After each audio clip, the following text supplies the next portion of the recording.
different shapes and sizes kind of create different kinds of energy structures. These energy structures can determine your psychological and emotional state. So, certain substances can change the atmosphere. It's a precious little material and you have to walk miles and miles to get substantial amount of resin. It just makes the atmosphere feel more lively.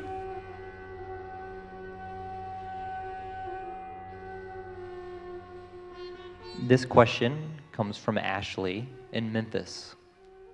Namaskaram Sadhguru.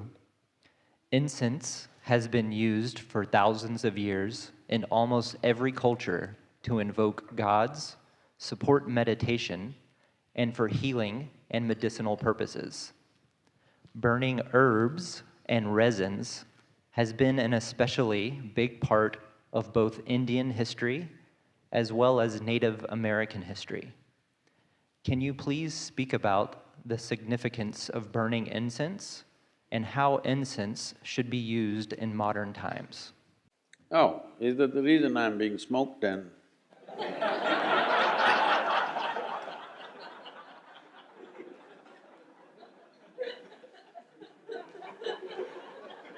And the question is from Ashley.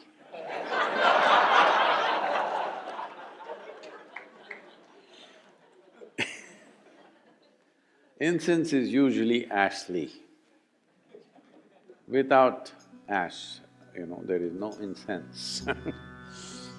Well, the significance of this is, there are certain substances when they burn.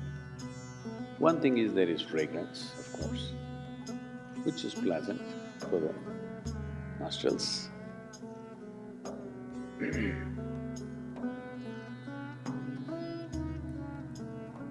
And incense burning is about the atmosphere, not about you.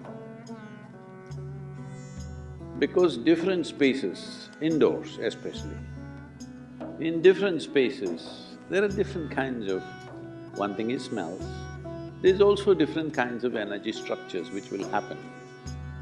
The shape and size of the room will do this. This is why there is such a attention to the shape and size of the room.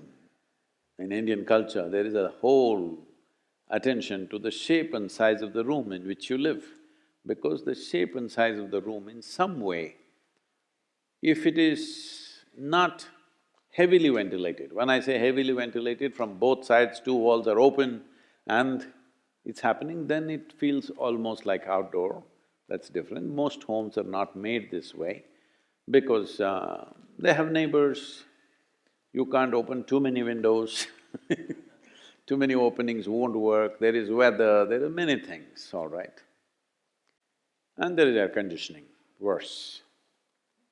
So, different shapes and sizes kind of create different kinds of energy structures. These energy structures can, if they become very strong, can determine your psychological and emotional state, which either can be conducive or can become an impediment in who you want to be. So, certain substances, like sandal in India, there is something called as samrani, which is a very powerful thing, which is used even when people are ill. First thing they do is this, and it is now been found it also kills certain types of bacteria in the air and also on the surfaces. So especially if there is a sick person in the house, samrani everywhere. If they want to do some auspicious event, samrani all over the place. It's a certain kind of resin which a tree drips. Well, in this pursuit of samrani, you will see in the forest there are massive trees. People would have carved into the tree because the trees look solid outside, but inside there is a cavity. In that cavity, it will be dripping this resin. We do not know, at least I do not know, what is the natural reason why these resins come out. But people go and gather this It's a precious little material and you have to walk miles and miles to get substantial amount of resin, because these trees have to be mature. That means they must be at least over 30 to 50 years old, otherwise you don't get it. This has a powerful impact on the atmosphere. It is not necessarily a fragrance, it is a different kind of thing, that it clarifies the air, it just makes the atmosphere feel more lively. Fundamentally, whatever structures that are there, it will make indoor like outdoor. If you burn a mild, you shouldn't to put too much, then you will sneeze and lose your brains. Just mild shamrani in the house will make it feel like, though you're indoors, the feeling is of outdoors because it's an unstructured space. Especially if death happens in the family, shamrani is burnt for up to 11 to 12 days because they want to clear that air completely. These are subtler aspects, but I'm little apprehensive of speaking about this in United States because there is already so much new age, you know. Because first when I came to Nashville, someone in Nashville told me that, Sadhguru, there is a spiritual expo happening. I said, what? Spiritual expo? Even in India, it happens only once in 12 years. No, here every year we have. I said, I want to see. They said, okay, let's go. And then in the afternoon, they came to pick me up and they said, Sadhguru, we've gotten a slot for you to speak in the spiritual expo. I said, great. For the first time I'm in United States, I thought, spiritual expo. And I went there. A huge tent, and when we went in there, country music was going on, full blast. Obviously, this was a group which wouldn't find any other paid stage. Maybe in the evening, more known groups would come. In the afternoon, it's an empty stage, anybody can use the sound system. So they were banging away. I said, okay, spiritual expo, but it's okay, music is just a cultural thing, let me focus on the spiritual expo. I went inside, somebody is selling a spiritual bath soap. Wow. Somebody is selling a spiritual stone, a pebble from somewhere which is spiritual. Like this, roots, herbs, this, that. I don't know if there was a toothbrush.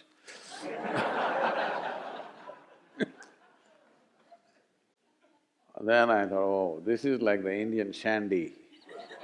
You know, in the Indian villages there is a shandy, Sunday market or Wednesday market or Monday markets like this.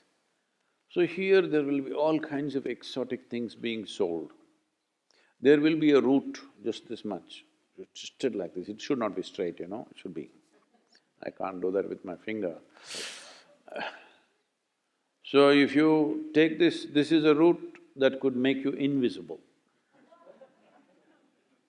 You must go grind this along with the left jawbone of a female whale.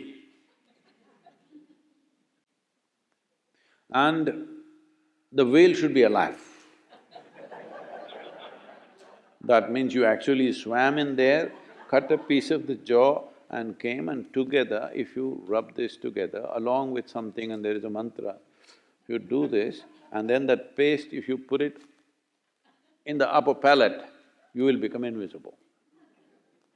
Actually, if you go into the mouth of the whale, you will become invisible.